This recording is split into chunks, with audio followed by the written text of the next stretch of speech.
আমার ইচ্ছে অনিচ্ছে আর আমার হাতে নেই। আচ্ছা, কেন ছেলে মানুষই করছো?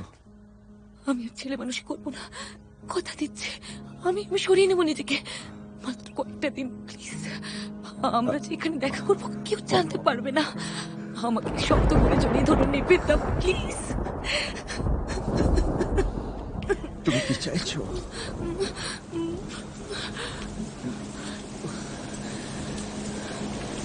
বৃষ্টি পড়ছে তোরা, বৃষ্টি।